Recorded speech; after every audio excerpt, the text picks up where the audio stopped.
ಇವತ್ತು ಬೆಳಗ್ಗೆ ಗಾಡಿಗೆ ಪೆಟ್ರೋಲ್ ಹಾಕ್ಸ್ಕೊಂಡು ಕಾಲೇಜ್ ಕಡೆ ಹೊರಟೆ. ನಮ್ಮ ಫ್ರೆಂಡ್ಸ್ ಎಲ್ಲ ಲೈಬ್ರರಿಯಲ್ಲಿ ಕುತ್ಕೊಂಡಿದ್ರು. ಹಾಗೆ ಗೌರ್ಮೆಂಟ್ ಬಸ್ ಸ್ಟಾಪ್ ಹತ್ರ ಆಟೋ ಸ್ಟ್ಯಾಂಡ್ ಅವರು ಕನ್ನಡ ರಾಜ್ಯೋತ್ಸವ ಆಚರಿಸ್ತಾ ಇದ್ರು. ಸೊ ಫ್ರೆಂಡ್ಸ್ ಎಲ್ಲ ಕ್ಲಾಸ್ಗೆ ಬಂಕ್ ಹಾಕಿ ಹತ್ತು ಕಡೆ ಹೋದ್ವಿ.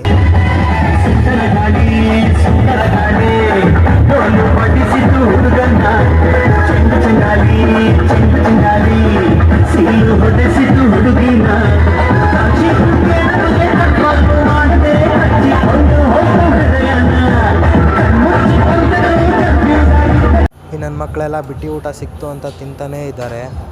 ಮತ್ತೆ ನಮ್ಮ ಕಾಲೇಜ್ ಕಡೆ ಹೋದ್ವಿ. ಅಲ್ಲೋಗಿ ನೋಡಿದ್ರೆ ಮೇಡಮ್ ಬಾಗ್ಲಾಕ್ಬಿಟ್ಟಿದ್ರು, ತೆಗಿತಾನೆ ಇರಲಿಲ್ಲ. ನಮ್ಮ ಹುಡುಗರಂತೂ ಬಾಗಿಲನ್ನ ಬಡಿತಾನೆ ಇದ್ರು. ಇದೊಂದು ಬದುಕಿ, ಇದೊಂದು ಜನ್ಮವೇ, ಎಂತಹ ದುರ್ವಿಧಿ, ಇದೆಂತಹ ದುರ್ವಿಧಿ. ಕೊನೆಗೂ ಮೇಡಮ್ ಒಳಗಡೆಗೆ ಬರ್ರಿ ಅಂತ ಕರ್ಕೊಂಡ್ರು. ಹೂ ಸ್ಟಾಪ್ಡ್ ಯು? ನಿಮ್ಮನ್ನ ತಡೆದಿರುವವರು ಯಾರು? ಸೊ ಕಾಲೇಜ್ ಬಿಟ್ಟರು, ಮನೆ ಕಡೆ ಹೊರಟೆ. ಮತ್ತೆ ಭೇಟಿಯಾಗೋಣ. ನಮಸ್ತೆ.